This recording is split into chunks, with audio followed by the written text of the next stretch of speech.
everyone, 6-Speed Dakota here. In today's project, we're doing something a little different today. We got drum brakes to do, which is something I don't get very often. In fact, this is the first set of drums I've done in my shop. I think I've done one other in my short automotive career. Anyway, I'll cut to the chase. We're going to be doing this on Black Beauty here, this 2009 GMC Sierra half-ton. Now, one thing you have to know when you're ordering parts is whether this has hold down pins or whether it uses a single spring. In this case, it uses the hold down pins, which is the simpler and, frankly, in my honest opinion, better system. It's not near as difficult and you don't need any special tools. So let's get started. This is a really simple job, believe it or not. People get intimidated when they see all the springs, but the older style is actually more intimidating. This is really not too hard. So stuff you're gonna need. So if we look over here, we have new brake linings, and I bought a hardware kit for it. The hardware kit's only 15 bucks and it's really good insurance. Stuff you're gonna need, stuff like a flat blade screwdriver, a couple of pliers, wire brush, some anti-seize, a way to get the wheel off, and so forth. So let's get started by taking the wheel off. Alright, just for reference, this style here is called a single spring brake. It does not have retaining pins. We're not covering this one today. This is a totally different style. So this is the style of brake that we'll be working on. This is a standard style with hold down pins, and we'll be referring back to this exploded diagram a few times throughout this video.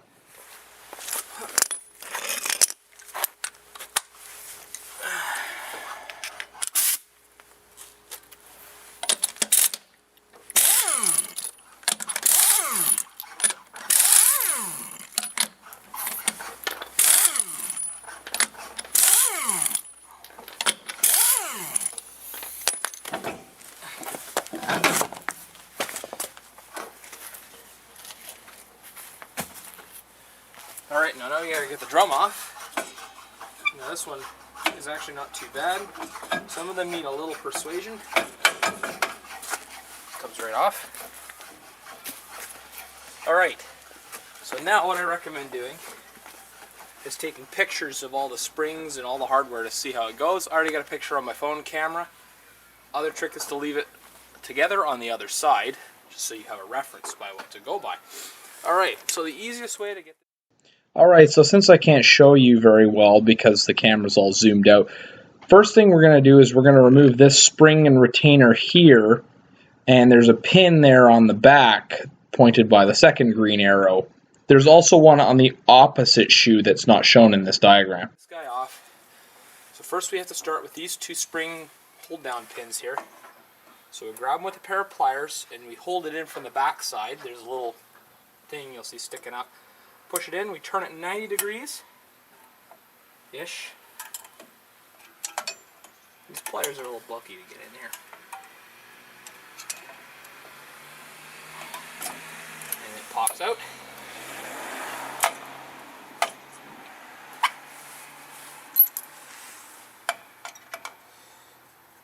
Same thing on this side. Oh. Yeah, be careful when removing springs and stuff. They like to go flying. I see it down there. So now what we do is we grab the tops of these, pull, and remove it from the wheel cylinder. Okay, so the next spring we're going to remove is this one right here. That's the adjuster spring. And then we're going to remove the star adjuster clip right there, the little lever that attaches to. Now be careful, you'll see this spring go flying in the video. Make sure you don't do what I do and wear safety glasses. And now what we do is we take a pair of vice grips. We remove the top spring, which just went flying. Like I said, objects may fly. Top spring, you can pull on the bottom shoe, kind of pull it out. The bottom spring comes out, you pull it off the mount, I should say, and then this whole assembly can just pull right up and over the hub. Now you're going to see me remove the mainspring right here. This takes a little bit of force, so once again, be careful. Just have to remove this middle spring here. There we go. Once we get the middle spring out, it should just all fall right apart. And the leading shoe here, which you can see is real worn out on the bottom, comes right out. And the trailing shoe is going to be stuck in.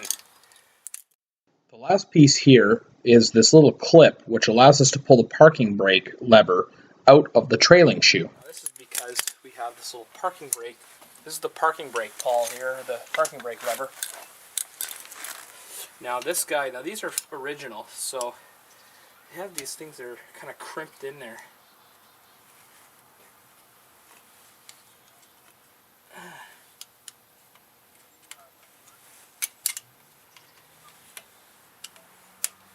So we kind of spread the pins in them a little bit.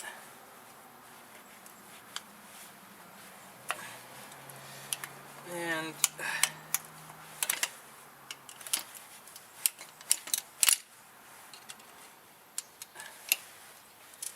this is a real pain in the ass to get out. So then you notice you have a spring washer in behind it, and then you have the clip. So what you're trying to do is you're trying to spread these prongs here. That's okay though. Now that it's out, now we can do our cleaning. So we take our wire brush, and there's 3 points on either side where the brake shoes ride against the backing plate. This has got a bit of wear, but if the wear is excessive, then you're going to have to grind these pads with a grinder, or if it's severe enough, you're going to have to replace it.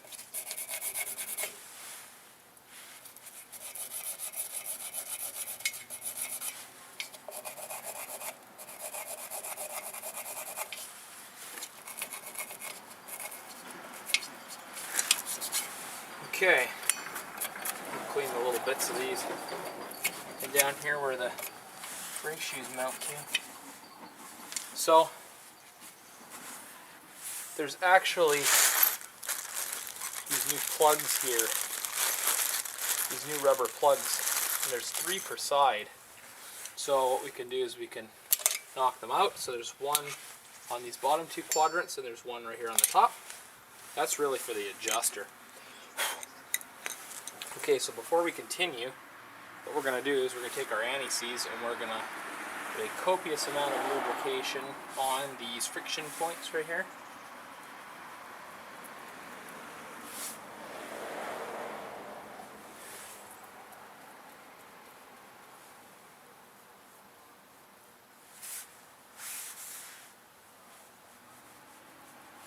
There we go, all done. And now we're going to take our, this is the parking brake strut and the star adjuster. It's one piece.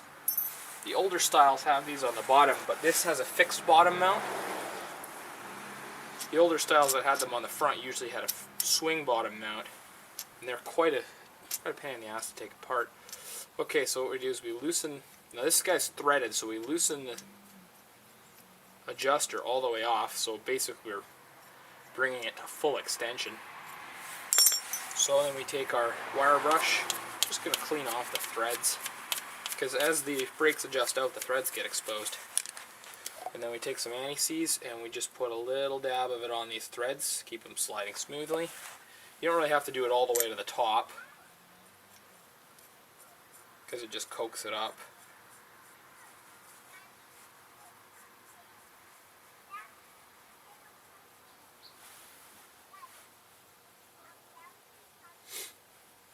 Now also make sure your drum is in good shape. If it's not, you could probably take it to a shop and have it resurfaced. In this case, the drums are in excellent shape, so no point in replacing them or resurfacing.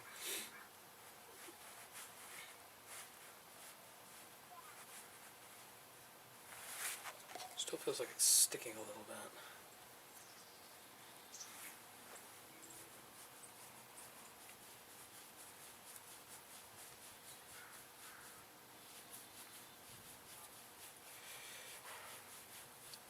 If you work it back and forth a little bit, it's probably just got a bit of dirt in the threads. There we go. So that should be good. I'm not gonna bring all the way in, but fairly close to is good enough, because we're gonna have to adjust it once we get the new shoes on. So we're gonna wire brush the end of this, clean it off, and we're gonna put a dab of anti-seize on it. And this guy sits on top as a cap, but this little piece goes in first. And make sure that this little tab that sticks out sticks towards the end, because you see it indexes with this right there, like that. So you'll notice that these have kind of a notchy pattern in them. Make sure that they're both going the same way, because that's very, very important. Alright, so the next step, we're going to put on our new brake shoes. Okay, so now we got our new brake shoes. See how much thicker they are, the meat on them. Now this brownie stuff here is the same kind of rust-proof coating that comes on brake rotors. In this case, you don't really want to take them off. Simply just because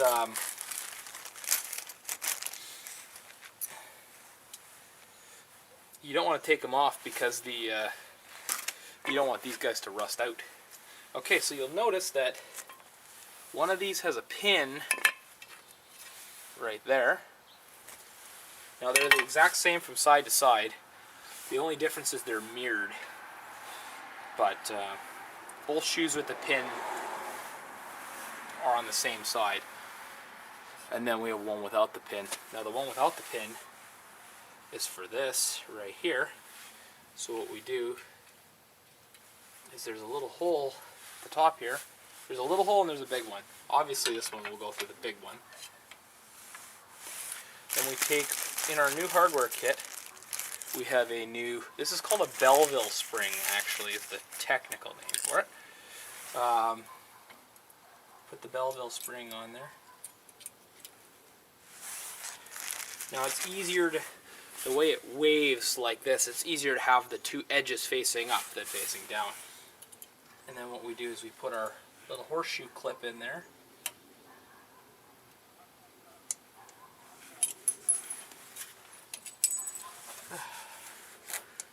This is probably one of the most difficult parts, actually, believe it or not. As you can tell by my mounting frustration.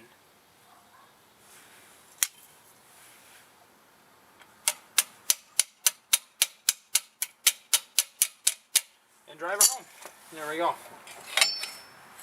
So when you put the parking brake on, the strut pushes against this and forces the shoe out. So that's the one side here. So now what we're going to do is we're going to take the big, heavy, long spring, and notice how the hooks are on opposite sides. Well, the hook actually goes in the back side of the trailing shoe, and the trailing shoe is on towards the rear of the vehicle. And then the it hooks into the same hole, which is this kind of half moon shaped one right there where my thumb is. U-shaped one, like that. And then what we do is we take our little baby spring, wherever it went.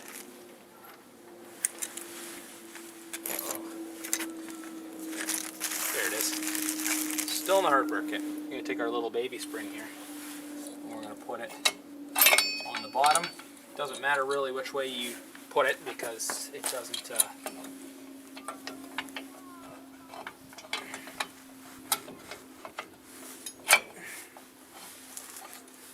do a whole lot of moving. And what we do is we pull on the bottom mount. So I've hooked the trailing shoe in, and pull on the bottom mount so it kind of locks into place here. And then we kind of do a similar thing with the... Oh, I cut myself. With the top ones, it kind of has a little groove in the wheel cylinder pistons that it sits in. Try to get them as level as possible. Ow. Okay, so now we're going to install the new pins and hold down springs.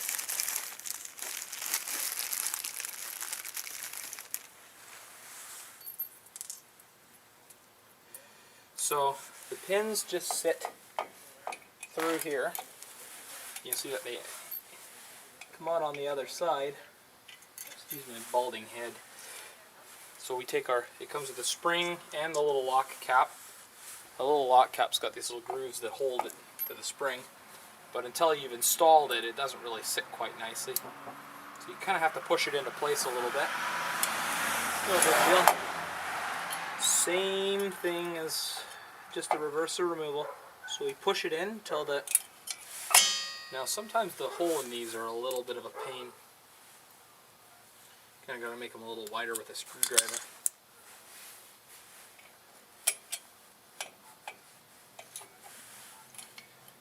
Alright. Now we're going to push it in. And we're going to turn it our 90 degrees. The little groove that it locks in. It's all done. So, same thing with the rear one. The reason I did the leading shoe first is because it kind of, well, it kind of had, this one kind of has a tendency to jump out. If this shoe is trying to jump outward, then obviously do that one first. Again, I'm going to take the spring. Oh, and there goes the cap. So when you're grabbing it with the pliers, grab the cap, not the spring. It's kind of hard sometimes, but there we go.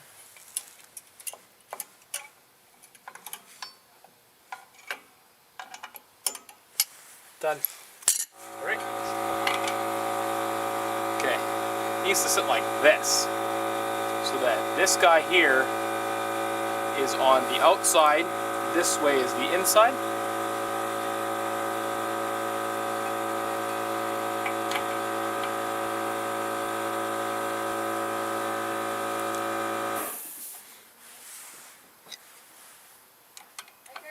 See you later.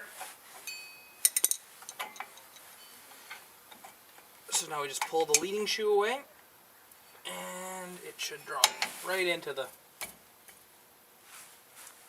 slot there. Okay, so now we take our little, this is the adjuster lever. It slides in on this pin.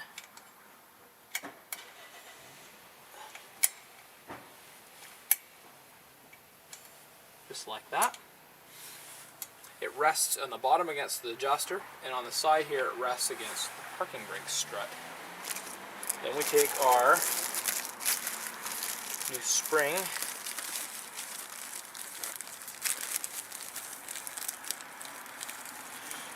alright, so now it hooks on this little 90-degree L here that sticks out, and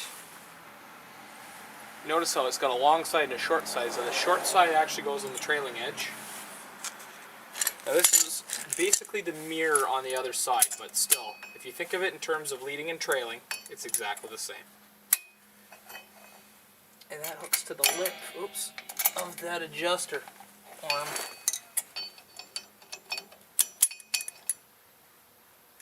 Try to grab it as low as possible here. And you probably will have to, there we go. There we go.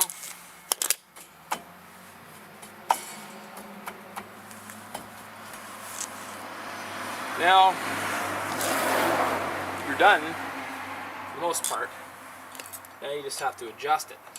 So, you can hear the star wheel, this little lever thing here, that's the adjuster lever, click as I turn this up. That I am pushing the shoes out. If I turn it the other way, I actually have to pull the adjuster out because it won't allow it to turn backwards.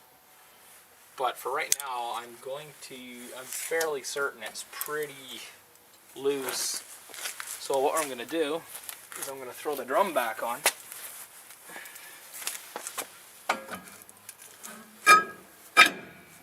Which seems a little tight, but don't be deceived. So what we need to do is we need to go stomp on the brakes a few times.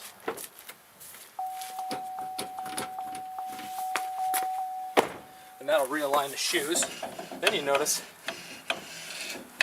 it's quite a bit looser. these aren't aligned, it won't grab properly. So, just crank the star adjuster many times. Now, this is all really done by feel. You can actually do this through the back side there in one of those plug holes. That seems half decent. I'll hammer on the brakes a few times.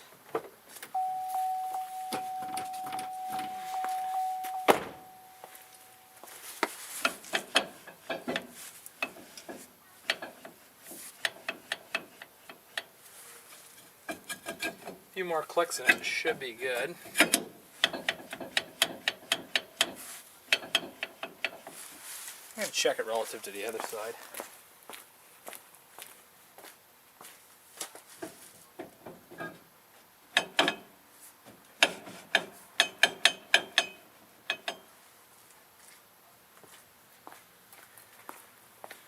The other side drags a lot more.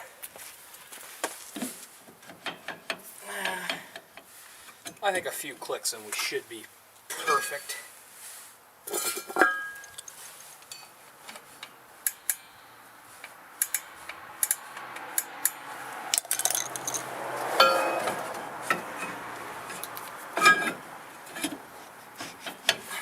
Again, do the same thing with the brakes.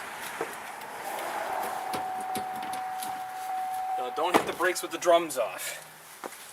That could do all kinds of bad things. I'm going to call that perfect. Absolutely perfect. Just want a little bit of drag on them. That might be a tad tight. Nope. I'm absolutely thrilled with that. That is perfect. Now, I'm going to put a tad of anti-seize around the hub here.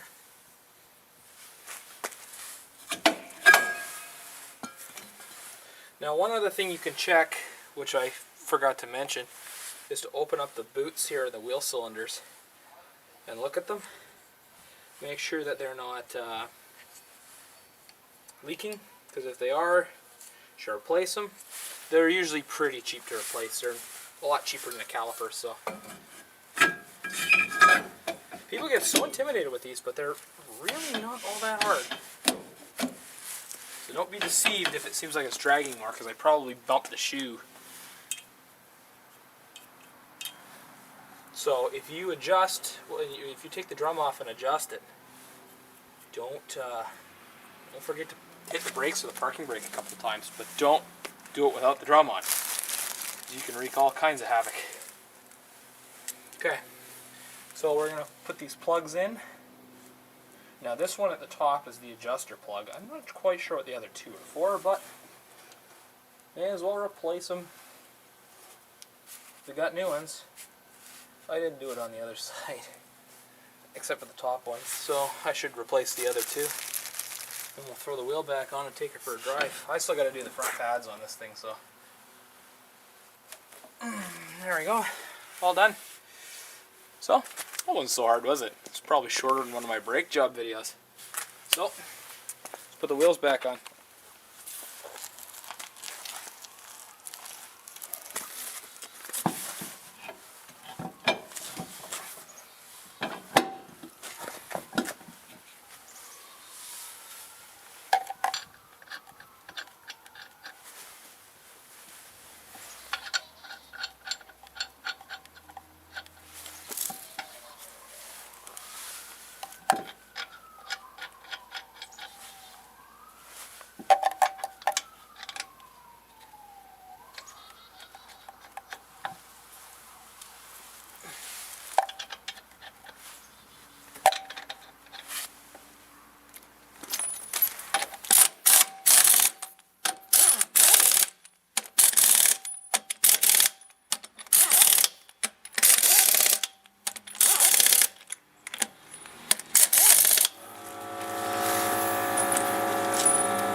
Torque spec is 140 foot-pounds.